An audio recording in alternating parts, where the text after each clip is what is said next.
Hello everybody, I am Tom and you are watching me play Disco Elysium. In today's episode, we're coming up to kind of the end of the first day. So the first day is Monday, I believe we're starting on a Monday. So the first day is on Monday, we're coming to the close of that day, it's what, 7:16? I'm gonna go talk to Kuno if he's still here, about the clothes, and see if he knows who put them in the bin. The clothes of this guy that were found in this dumpster. Does Kuno care? Let's try the empathy. I mean, again. What's going on is an ungovernable youth on your crime scene, throwing around incendiary language, trying to push your buttons. Indeed. Like you don't have enough on your plate. You feel a sudden surge of self-pity coming on. Listen, Kuno, I know this boundary pushing thing is new to you, but it's old news for us grown ups. Get your snout out of Kuno's ass. Kuno knows how hard Kuno pushes it. Kuno pushes it hard level. You should give up, Popo, or the Kun will keep fucking it out of you. You okay, Kuno? Huh. The Kun has her confused. Interesting. That went wrong. He took it as a compliment. Then he had a minor seizure. Fair enough. I have more questions about the crime scene. Yeah? The kingdom of Kuno? The fuck do you want with it? The dead man's clothes were in the trash container. How did they get there?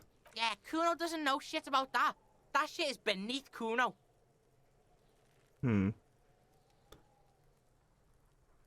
need to know. It could lead to it could be a lead in the investigation. Someone may have tampered with the murder scene. Listen. Kuno doesn't care about this small-time shit. Just listen. Kuno saw what you did there, dumpster diving. Sad shit. Kuno could hook you up with some sweet rags. Shit like Kuno's wearing. Your size, good price. 500 real. No, Kuno, you don't have any. You don't know anything about the tampering I'm investigating. I already have pants. Whatever. Kuno was trying to help you, but you're too fat for fouling anyway, pig. There's also this mug in the trash. The fuck? A mug in the trash? Is this about the fucking clothes again? Yes, does this racist mug have anything to do with it? Yeah, Kuno sees where this is going. Kuno's got that fast brain. You saying you picked it after the mug fucker? Cause he's the clothes fucker? I can't hear you, Kuno. Speak louder, Kuno. That's exactly what I'm saying, Kuno. Someone was tampering with the crime scene, cleaned some of it up. Shit, that's tense. Someone's going to the beat-down basement, huh? Mug guy gonna get tied to the radiator. Okay, Kuno. Kuno doesn't know who put that shit in there. And if he did, he wouldn't squeal. But if you find out, maybe you can... Tell the Kuno who it was. He's curious. He likes putting two and two together here. Stop turning into a pig, Kuno. They're trying to get you hooked on the snitching. Get away from my Kuno. Interesting that it's... Presumably this is faggots, right? It's weird to me that it's censoring this when it doesn't censor anything else. I think it might be because at the start of the game you have, there's like a streamer mode that you can turn on. And I think I turned it on because it gets rid of, there's some of the songs in here are copyrighted, and it gets rid of that. I assume it probably censors this as well, right? Because I don't think you're allowed to say faggots on Twitch, right? I think it's like a banned word, it's like a bannable offense or whatever. I assume that's why it's censored. It's literally the only word that's been censored so far. Everything else was fine. No one seems to care. But for some reason... Like, I don't know. Someone let me know if they've played this on the unstreamer censored version. Interesting. It's just weird to me that that's the only word they decided to censor when they've got, like, everything else in here. Like, I think I saw a cunt before and no one seemed to care, but faggots is too hard, I guess. Yeah? Get your bacon shit away. Kuno doesn't like to be seen with the popo. Get your shit done and out of Kuno's face. Alright. Kuno, there's a stack of etonite back there. That's just some shit roofing gimps left behind. Lazy dinks. He's hiding something.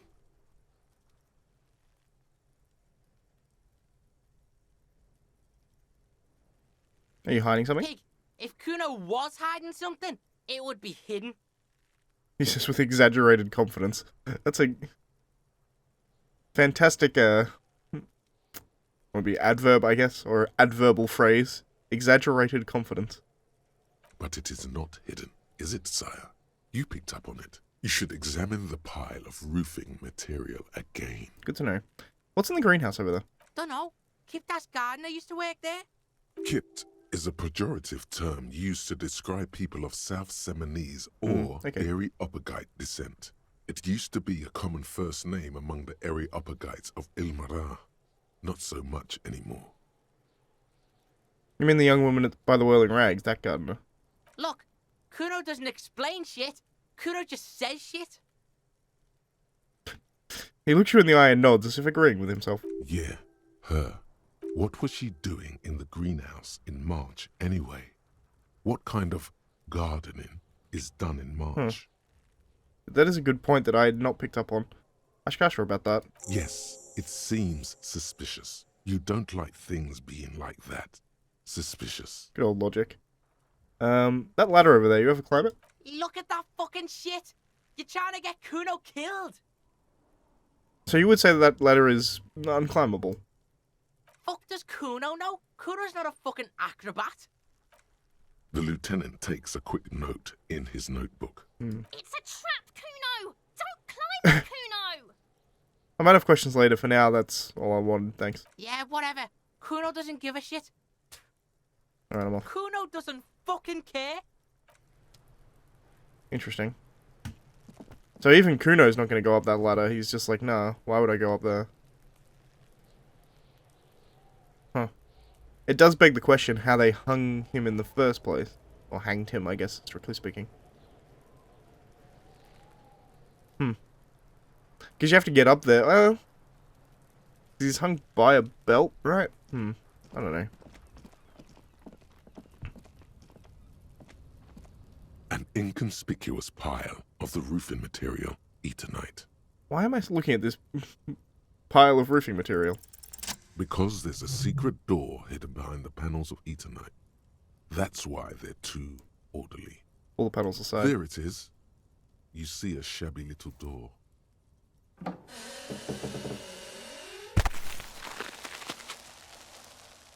Damn. What is this then? A tool shed?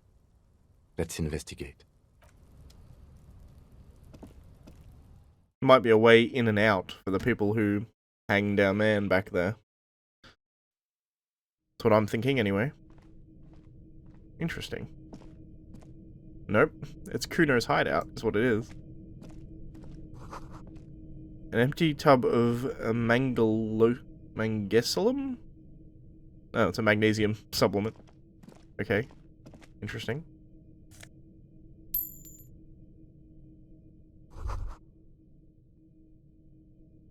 A silver plate with traces of bone yellow powder.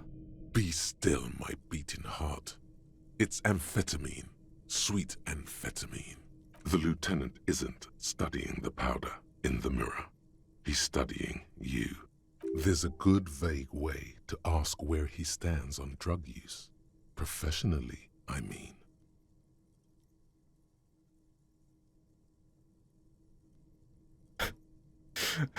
Great. I've heard amphetamines make you a really good detective. Are you a really good detective? Someone's taking narcotics here. Perhaps the police should investigate. Perhaps not. This is below our pay grade, detective. However, Points to the ladder at the see corner. that ladder there? It's probably another way into the industrial harbor, no? A secret path the local kids use. Probably.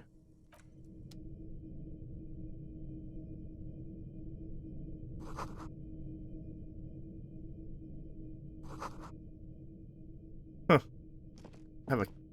Just has a head in here.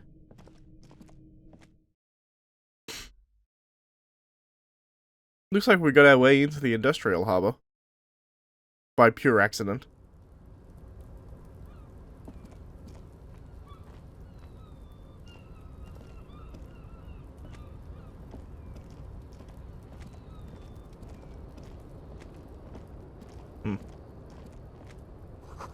Doorway is going to collapse soon. That's not good. Restoration pillars keeping this ruins together. Interesting.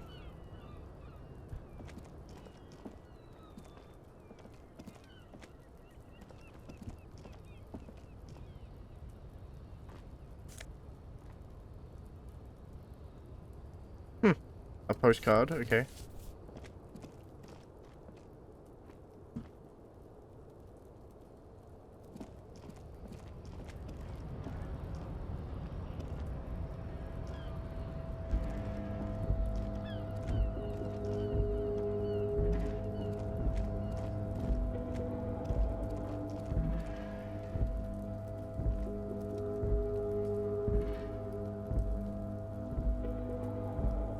Not really a way back here, right? It just takes you onto the roof? Unless I'm missing something, but I don't think this really helps us all that much, right?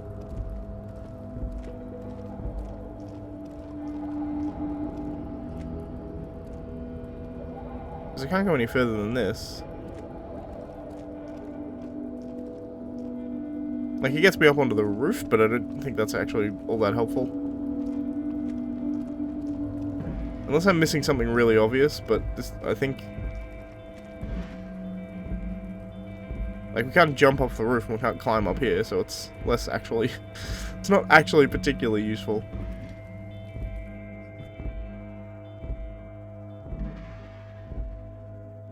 Which is weird, because Kim said it was useful, and usually they don't point out something directly in a game like that unless it is actually useful. Let's go talk to the gardener, shall we? Excuse me for a second.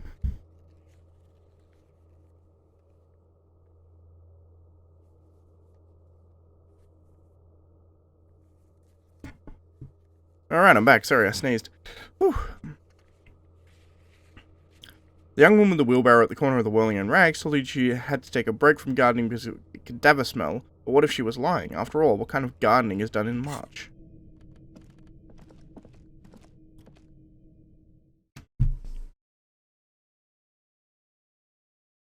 It's true, like everything's dead out here. There's not really a whole lot of things. Like there's this, I guess. I mean, it's technically a garden, but it's full of snow, like...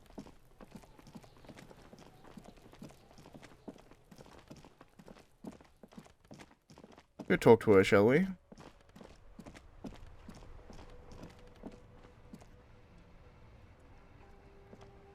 I can't believe it's snowing again. It felt like springtime just a few days ago. Tell me what exactly have you been doing in the greenhouse in March? Well, this might be the last snow we get. At least I hope so. Snow has nutrients in it. Helps everything green up in the spring. At least that's what my grandma always told me. Yes, think about the cute grandma, not the weird snow. Squint your eyes and look at her intently. Stop looking at her. Look around. What do you see? Traffic jam. That's right. And the canal, the bookstore, the harbour gates. This is a great vantage point for keeping an eye on you. Huh. Are you by any chance keeping an eye on us? No, of course not. I don't understand what this is about. She looks toward the yard and her expression The clears. kid did this, right? The red-haired rat? Can't say a sentence without or kipped. He's always giving me trouble.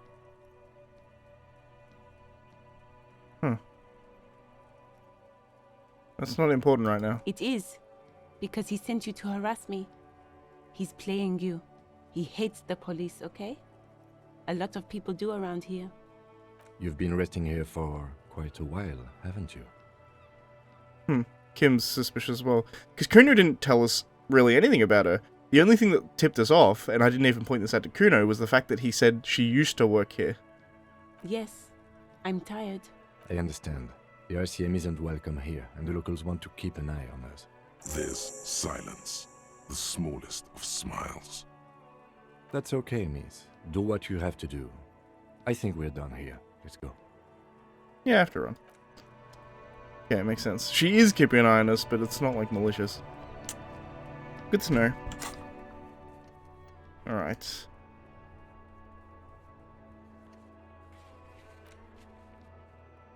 So to get Joyce's info, we need to go figure out this drug smuggling thing. And go talk to the drivers, I suppose. Explore the whirling secret passage. I could go ask Joyce more questions. I think something I want to do, because what's the time now? 7:35. What is this? This postcard depicts an ill-advised residential area overlooking the Jamrock Quarter. 13-story buildings line the hillside like sarcophagi. An ominous fog already rising from behind. There are at least... Sorry, these are the last boom years. In 39, the project fails catastrophically, leaving behind an opiate and hepatitis B infested slum. Interesting. Alright, I'm going to look through my ledger. It's the ledger you found in the trash. A cabbage of papers hanging from the board, with the permeables drawer inside. It's barely held together by a clip, then made complete by the faint smell of urinal cleaner. Read the case well. It takes about half an hour to piece one together, using the system you've devised. Which one do you want?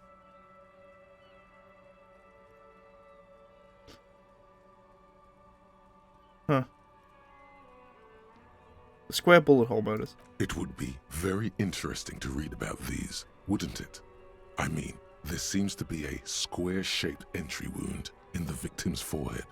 She's been sitting there for weeks, on her rocking chair, with a square hole in her skull, staring at the wall, her mouth agape. But That's all you got. From the half hour you spent piecing it together, all you know is the entry wound was square-shaped. You never found the bullet. And then another body showed up, also with a square hole in his forehead. sequence killer? Interesting there. Serial killer doesn't exist yet, as a word. Who knows? Those pages are missing. What next? Don't worry. One day you may still catch the man with the square gun. The unsolvable case. AKA Leslie and Burke. AKA the public indecency drunk and the property damage drunk is a cursed case. It has been passed from unsuspecting officer to unsuspecting officer for 10 years. On January 29, the unsolvable case made its way to you. Why you accepted it, it is unclear. Every officer, and indeed most civilians in Jamrock, know it's unsolvable. You were so drunk you didn't remember what it was when you signed on. That, or you were high. Leslie will always take his pants off when he's drunk. Burke will always trash everything. It's just what they do. It is their nature. You cannot change the nature of a man, and you can't lock them away because public indecency and small-scale property damage are not punishable by incarceration. Because the prisons are too full. The only way for Leslie to stop flashing his genitals to bypassers and for Burke to stop dismantling signage and rear-view mirrors would be for them to stop drinking alcohol, which, in their 40s or 50s, it's hard to tell because of their distorted features, is a medical improbability on par with you ceasing to produce the expression. Couldn't we just keep them off the streets? You would think that, but you're wrong. Where's the fun in exposing your genitals or breaking stuff in your own home? No, Leslie and Burke are on the corner of Main Street and Perdition, because that's where the action is. Interesting. Can you keep yourself off the streets? Proceed. Threatening fines, dragging them to the station, locking them up in the hellholes they live in, locking them up in the station, hypnotherapy, even trying to get the local gang of Zemyaki to take them out. The Zemyaki gave them ethanol, so Burke and Leslie would expose and rampage even harder. You tried it all, and still the complaints wouldn't stop, as they hadn't stopped for 10 years. It's plain to see from the files that you, Satellite Officer JV, and Special Consultant TH had more important cases to attend to. You uncover cross-reference to several ongoing investigations, each brought to a standstill every time you drive down Main Street, because there they are, on the corner of Perdition. And what is Leslie doing? Public indecency. Where is Leslie, right? Yep, Leslie is the flasher. Public indecency. Good. You're learning. If the files are to be trusted, that's all there is to it. That and Burke breaking things, and the fact that they're both drunk. But then again, so are you. The case becomes considerably less comic one day when Burke takes a swing at your ledger. He must have it confused with the property he likes to damage. But the joke's on him. You're drunk out of your mind on potent Pilsner. You slam the hardened plastic board in his face. Then you proceed to beat him unconscious with it. In the process, the ledger sustains damage. The compartment within, reserved for permeable documents, is jammed shut. You stop your assault on the now unconscious Burke to open it, but are unable to do so. The officer began to cry, reports Leslie, who, at this point, is tending to Burke. He came at us, and at us. I think he was trying to kill Burko. While trying to kill Burko, you slowly come around. The permeables compartment is open. You've smashed it open on poor Burko's kneecaps. The good news is, Burke can't walk anymore. Can't get out of his apartment, an invalid. With Burke to tend to, Leslie cuts back on the indecent exposure. Maybe he flashes his genitals to Burke, who knows, but both drunks are off the street. The complaints stop. The unsolvable case is solved. Jesus Christ. Which is also why the officer responsible narrowly escapes a disciplinary hearing. The end. Do you want to read another one? Whew. I can revisit Not these. much has changed in the meanwhile. A bunch of sodden papers still sags from the clipboard. Huh. Open the hidden compartment, crack it on the knee like Burke. I get a +2 from that. That's funny. Is still not what happened. Ah, well. Fuck this compartment. You should throw it away. Alright. Good to know. So. It is 8:43.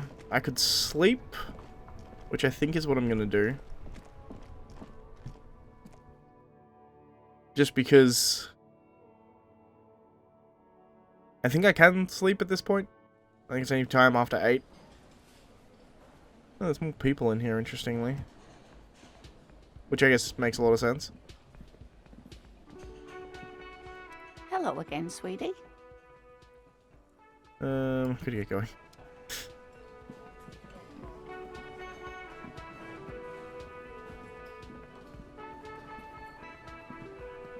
Can I help you? Another thing. Great. Yes? Wanted to check there was nothing new there. I wasn't expecting there to be. Let's go upstairs.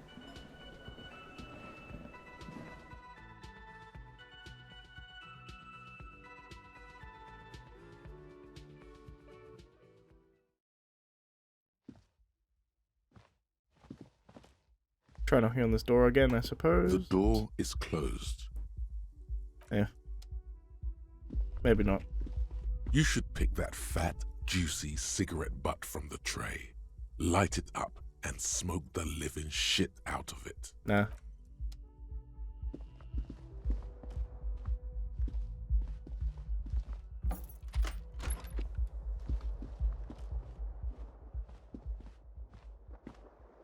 Try and get my tie, I suppose. This fan has 2 chain pull switches, or has it been consigned there as punishment? You feel as though this creature is your friend, and wants to reattach itself to you. I love the fact that I can't even do my tie. It's kind of ridiculous. The bed is cold and not particularly inviting, but it's yours. The sheets look awful. Okay, so it has to be 9 o'clock before you rest, I guess. In which case, I'm going to read another case and then go to sleep, I guess. Let's inspect this. It's the ledger you found in the trash. A cabbage of papers hanging from the board. With the Browse the poem case files arson, again? petty theft, spousal abuse. Handwritten logs on dozens of investigations date back to January 51. Stamped case files. Commit to paper. These are your last couple of months in Revachol, Precinct 41, Jamrock Quarter. You don't exactly Close them. So much as distance yourself from the smelly papers. They're a little further from your nose now. Alright. It takes about half an hour to piece one together, using the system you've devised. Which one do you want? Murder at the hookah parlor. Murder. Tum tum tum at the hookah parlor was a case originally assigned to an officer called Joseph Mills, who is now dead, of circumstances completely unconnected to murder at the hookah parlor. How? Beaten to death by a throng of Villalobos gang members when him and his partner J.M., only initials mentioned, answered a call one night. It's a sad story, and it isn't really represented in your case files. Stop stalling and get to the murder at the hookah parlor. Alright, on with the murder. Joseph Mills was on this case that he just couldn't solve.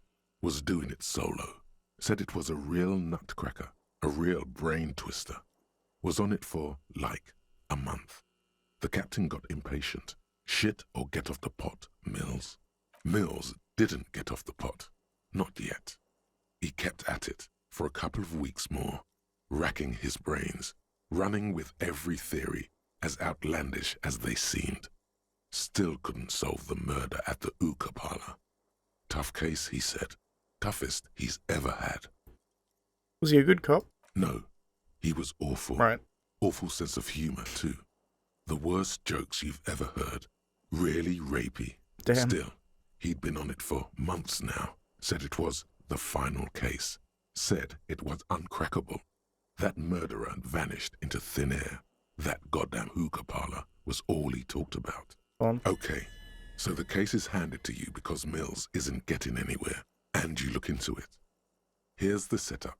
A young man is found dead in a hookah parlor. You know, those places where you go and smoke bubblegum-flavored vapor all day. Apparently I got a new thing, but we'll look at that in a minute.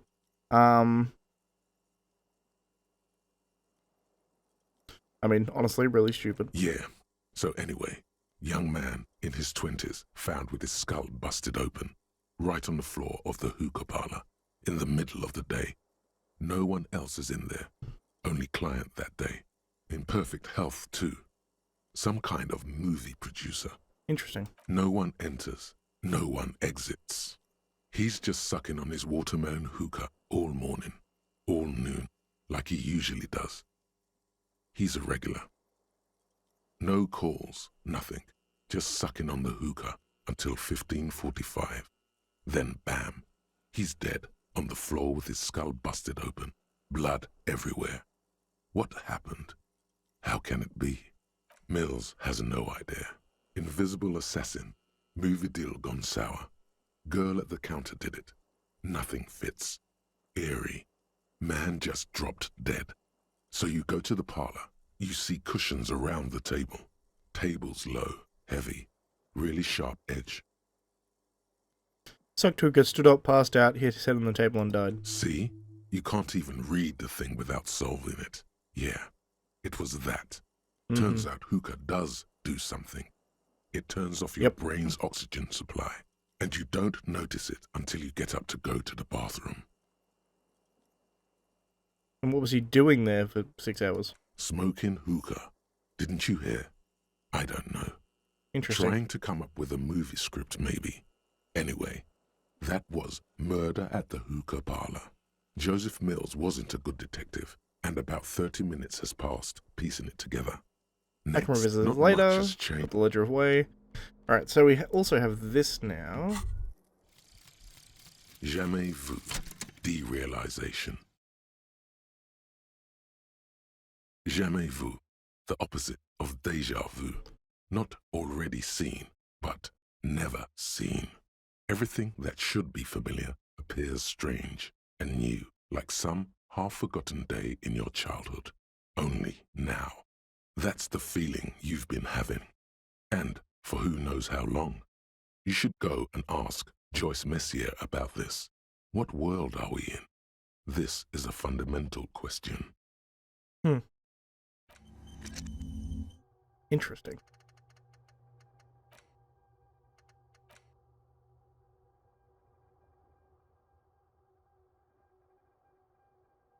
Oh, I wonder how you unlock more of these.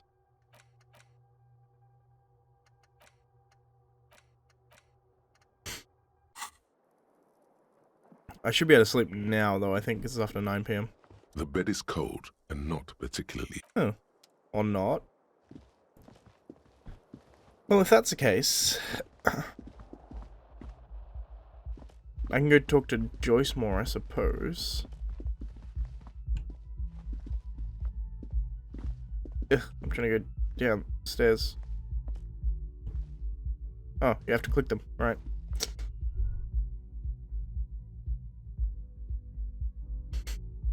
I tried to walk down them, which you can't do. Alright, so we're sitting at half an hour, so I think that's going to be the end of this episode. If you like the video, please leave a like. If you're not subscribed, please consider subscribing. And as always, thanks for watching, and I shall see you next time.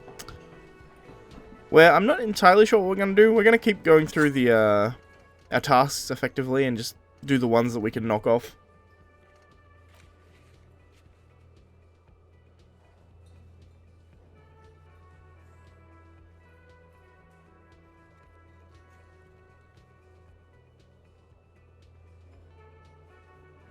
Huh.